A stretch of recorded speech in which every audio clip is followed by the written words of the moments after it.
Ever found yourself wondering, what a typical student day really looks like? Hmm. Or maybe thinking back to your own student days, the classes, trying to socialize, just figuring stuff out.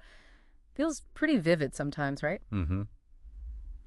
Well, today on the deep dive, we're cracking open an episode from the Vocabulary London podcast. It's called A Day in the Life of a Student. Okay. And our goal is really to go beyond just the schedule. We want to unpack what these everyday moments actually tell us. Whether you're a student now or maybe you're about to be or, just curious about this whole experience. Yeah, and what's immediately interesting, I think, looking at this is how a seemingly normal routine can actually shine a light on some really key parts of being a student. Yeah, Like the flat sharing thing you mentioned. It's not just about the rent, is it? right. It's often that first real go at living closely with other people, different habits. You learn a lot, actually. Hmm. Builds those people skills. Absolutely. So let's dive into that morning routine he talks about. 7:30 a.m. wake up. Hit and snooze. I mean, who hasn't done that? Oh, definitely. A universal student thing. And then the first ritual, making tea. It's small, but kind of significant, maybe. Yeah, that little moment for yourself. And a simple breakfast, toast, or cereal. It really paints a picture of, efficiency, doesn't it? Just fuel up quickly, get going. Exactly. That efficiency, it probably speaks to a few things. Time management, obviously crucial for students juggling classes, homework, maybe a job. And, well, being resourceful. Simple, cheap meals are often just necessary, right? Sure. But the tea thing, like you said, it's maybe that moment of grounding yourself before the day properly kicks off. Hmm. And then a 15-minute walk to university. That detail really stuck with me. Imagine that bit of calm walking through the city while it's still pretty quiet, before all the hustle and bustle. Yeah, it's quite a contrast to, say, a packed tube commute. And that short walk, it could actually have a bigger impact than you'd think. There's research, about even short bits of walking in pleasant surroundings, lowering stress, helping focus. So that little bit of quiet before the academic storm might genuinely help the learning later on. Interesting. Okay, so the academic day starts 9:00 a.m., English literature lecture, reading books, talking about stories, characters, history. Sounds pretty engaging, mostly. Hmm. But the podcast host admits, very relatably, sometimes finding it hard to stay focused, almost drifting off. Yeah, that honesty is great because even with subjects you love, just sitting and listening passively, your attention can dip. We've all been there. Definitely. It kind of highlights the challenge, doesn't it? For students to stay engaged and for lecturers to, well, help them stay engaged, maybe through note-taking tricks or more interaction. Right. Then comes the 11:00 a.m. break, the trip to the cafe near the library.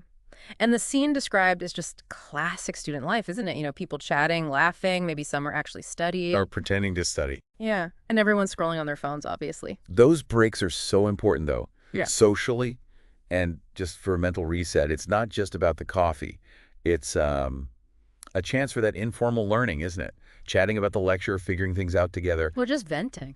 Exactly. That sense of community, people going through the same thing. It's a vital support system, I think, especially in a demanding uni environment. Okay, next up. Seminars. Different vibe entirely. Yeah. Smaller classes, sitting in a circle, more discussion. And the host says he enjoyed these more, valued the chance to ask questions, share ideas, even have some polite arguments, as he put it. Well, that's what seminars are for, right? To get you actively involved, actually articulating your thoughts, uh, debating different viewpoints. That's how you really solidify understanding, much more than just listening in a big hall. Makes sense. Those polite arguments are actually, great practice in thinking critically and defending your ideas. Right. Then lunchtime hits, and we get this picture of, student flexibility, a quick sandwich on a bench if you're short on time, Mm-hmm. or heading back to the flat to cook something simple, pasta, eggs, baked potato, that kind of thing. Yeah, that really shows the resourcefulness again and the adaptability you need as a student. Yeah. You're always balancing time, budget, maybe trying to eat something vaguely healthy, It's a constant juggle. for sure. And those simple meals, they're practical, but they can also become part of the flatmate routine, cooking together sometimes. Yeah. So the afternoon is study time in the library, described as quiet, warm, full of books. Sounds ideal. The classic study setting. The tasks are familiar, homework, writing essays, but again, that relatable struggle, staying focused. Ah, yes. The Uh-huh. window-gazing temptation. Exactly. Or getting drawn into a chat with friends who are also meant to be working. Well, the library, while it's meant for focus, it has its own social side, its own distractions. Staying on task takes real, self-discipline. Hmm, And maybe those little breaks, looking out the window or a quick chat, are actually necessary sometimes. A little mental breather. true.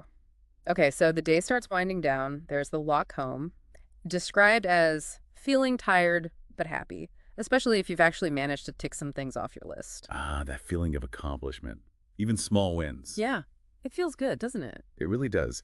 That sense of progress, knowing you've achieved something, it's a big motivator. Helps you keep going with the longer-term stuff, the big deadlines. And the evening seems to be about winding down with flatmates. Cooking together, maybe listening to music, watching a film, playing games. It really emphasizes that communal side of student living, a kind of counterbalance to the individual pressure of Yeah. studying. Absolutely vital, I'd say, for well-being. It gives you that sense of belonging, a support network right there, Mm. a chance to just de-stress and connect with people who get it, especially if you're away from home. The podcast also touches on that mix, the pressures and joys of it all. Right. The stress, the deadlines, probably lots of coffee. Definitely lots of coffee. But also the excitement, right? Learning new things, meeting different kinds of people. That duality, yeah, Well, that's really at the heart of it. The challenges and the rewards are kind of tangled together, and it pushes students to grow, doesn't it? Academically, but also personally. Discovering what they're interested in, what they're capable of. It's a huge period of transformation. And looking back, the podcast host shares this sense of nostalgia, acknowledging the hard bits, being tired, being broke. We've all been there. Yeah.